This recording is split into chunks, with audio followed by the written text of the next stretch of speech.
Trudeau is at the end of his time. It's a parliamentary system. He's hated by his own people. He's got a few months left. Trump will not be negotiating with him. He's gone. This is like the end of the parliamentary system, like Britain. A few months ago, they whacked their PM. Trudeau he's irrelevant. So now Trump should actually bring down the prime minister in waiting, a guy named Pierre Poilievre. He's much more in sync with Trump. He's going to lift the ban on pipelines, eradicate no more carbon tax, and investing back in Canada. People want to invest there. And he's concerned about the border, concerned about fentanyl. He should go down to Mar-a-Lago now. Trudeau, irrelevant. Doesn't matter. What does any of this have to do with starting a trade war? Like, why can't you develop relationships with our allies? It's not a trade war when you get in sync with these two economies. There's no way on earth we're talking about water, paper, power, cars, gas, oil, all coming from Canada. Massive trading partnership. No chance in hell there'll be a tariff. Because, just finish the sentence. No chance because it would be damaging, or because no it's chance? A bad idea. No, I just want him to finish his idea. A 25% tariff would devastate both countries. It's not going to happen. But the guy to be negotiating with is not Trudeau. He's a zero right now. Being sort of the pass remain in Mexico, all of these sort of programs. But again, Mexico has actually put a lot more border security on its southern border. It's really working wonders. This is crazy. Again, border crossings are down 75%. They're back to what they were under Trump. If I were her, I would be prepared for my country to possibly have United States military incursions to take out the drug factories and the people who do this to us. So you think we should not only have a trade war, we should have a military war with Mexico? I think we have to do what we have to do to stop. I'm glad we all agree we should be de-escalating. I think it sounds like remember the Alamo. I mean, it sounds crazy. Like people who are dying in Kentucky. Not only are we going to send the military on people who are here in the United States, we're now going to send the military over the border to attack Mexico. No, I think it's Americans who are bringing the drugs. I think there are strategic ways to use the United States military to control immigration here and drugs there. And Mexico needs to pay attention to this man and work with us or face the consequences. I would like to go to DEFCON 1 with China. Well, kudos to CNN. They brought in the dynamic dude, the master of mayhem, and apparently these guys are so good at just ripping apart every news panelist on earth. It's a mystery that CNN even lets them on air. I'm talking about Kevin O'Leary and Scott Jennings.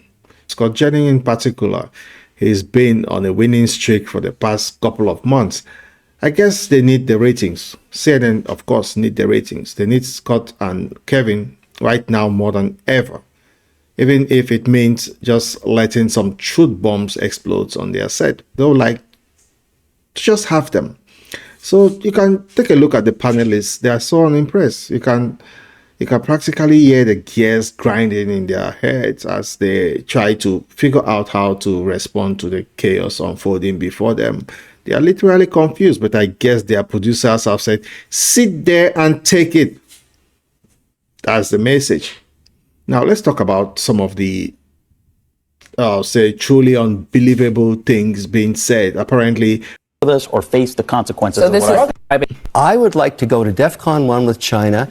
Tariffs 400%. I brought it up. Bring the supreme leader to Washington or crush his economy until he has riots in the streets for Again, food. we've had strategies to deal with China. No, we haven't. Oh, absolutely we have. One administration since 99 has dealt with them. I thought Trump was going to be tough on China. He had 4 years to do that. He's going to get I was tougher going to say the TPP. This is time to really put the screws in. So is 35% tariff enough for China then? Because he says it's going to be 10% higher than Mexico and Canada. No, it's not.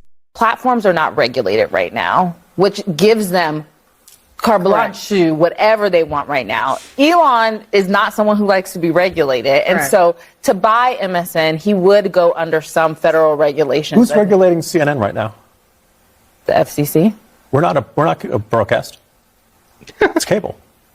I mean, I don't really think cable stations are under the same regulatory structure that broadcast is. It's definitely regulated more than Facebook and there's Twitter. Still, what she's saying is that there's still a litmus test of journalism that you have to pass. You can't come on TV and just make up things and say things. That happens on X. Please don't give me the eyebrow furrow as if you don't know what I'm talking about. It happens often on X. I can go and say the color is blue and I will be met with so many disrespectful remarks. No one's regulating the N-word. No one's regulating the criticism. No one is regulating how people are treated. How much government regulation of the First Amendment are you for? Let me tell you something. If I came on here and I just started calling you all kind of names, do you think the bosses would let me continue to do that? I mean, it happens to me occasionally. I don't know if you watch it doesn't happen to you, but it doesn't happen for me. And I know that I wouldn't be able to do that. There's a level of professionalism in what we do here because we are journalists and we adhere to something, at least morally. And there is no moral compass on this thing called You're X. also having a... To restrict speech is a slippery slope and a dangerous one.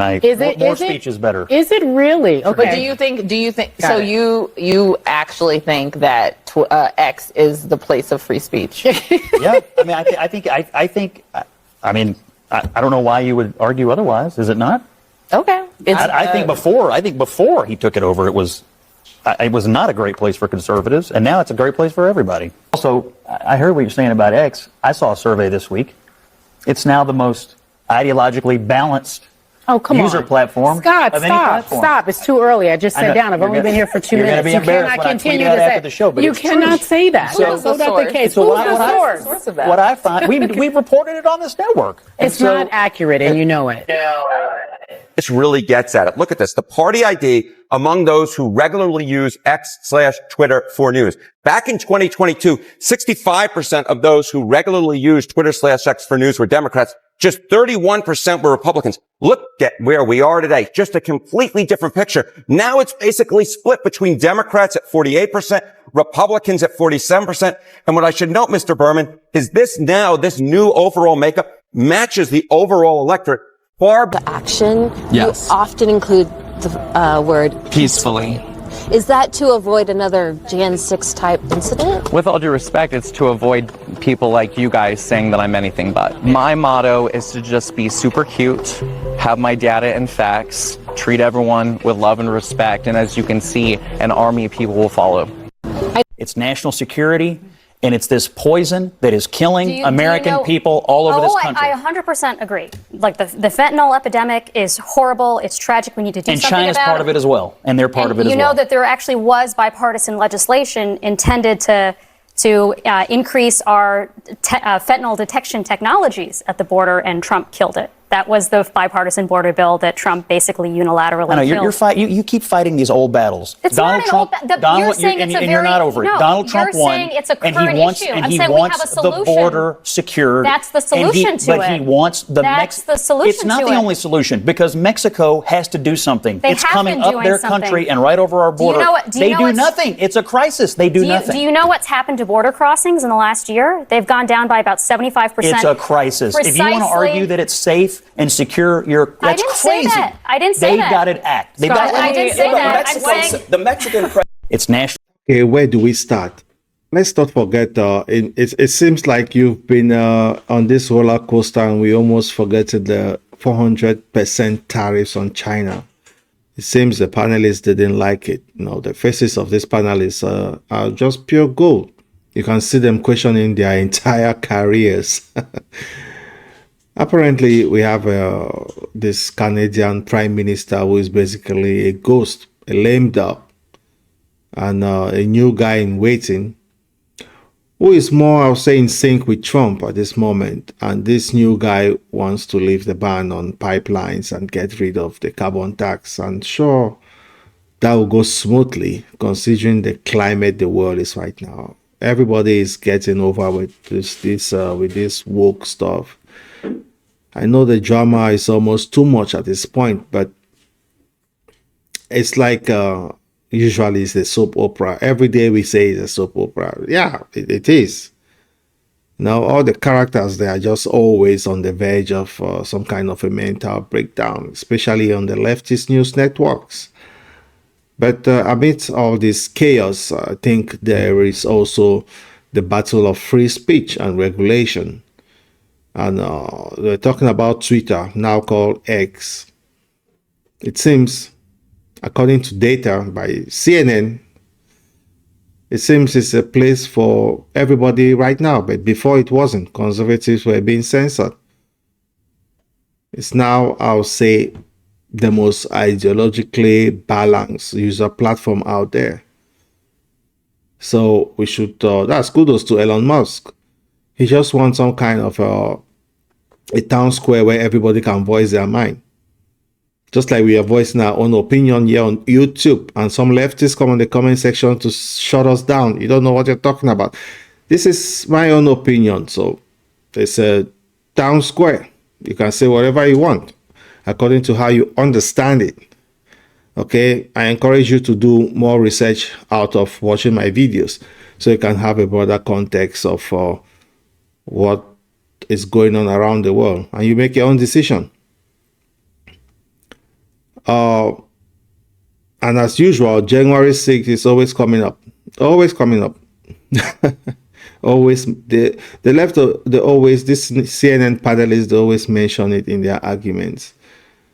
They are always so concerned. It's almost really, really endearing at this point. And it's like they are constantly surprised that the world is complicated and messy. Of course it is. Nothing is black and white. It's a little bit more complicated than that. But I have to admit, CNN might be doing something right here. No, they're actually letting Republicans and conservatives have a voice on their show, especially Scott Jennings and occasionally Kevin O'Leary. Well, maybe suddenly they have discovered that the world isn't just one giant echo chamber where there is a dictator somewhere telling us what to do, how to think, and what to eat. You can tell the other hosts, they look absolutely terrified. And we are not used to seeing this from CNN. So now we are getting the constant... so technically now we are getting the content that we've been waiting for. Scott is just the person I tune in CNN to watch. You wouldn't believe that this is 2024. CNN actually being fair and unbiased. And they don't, I don't think they chop off this clip much. They don't chop it off much. They just put it as it is. Or let me be cynical here. Is it just letting the chaos happen for views? Are they all in for the ratings and views and the money? Well, I'm not sure. We'll just have to keep on watching to find out what they are up to. I hope it carries on like this and bring more and more people on the other side, like Scott Jennings, balance the panel. But that's it for today. Lovely panel. And as usual, Scott Jennings is like 1 against 5. He'll come up on top. But let's just leave it for today, the whole chaos. But it's beautiful. Until next time, thanks for tuning in to Black Coffee. And I'll see you in the next one. Cheers.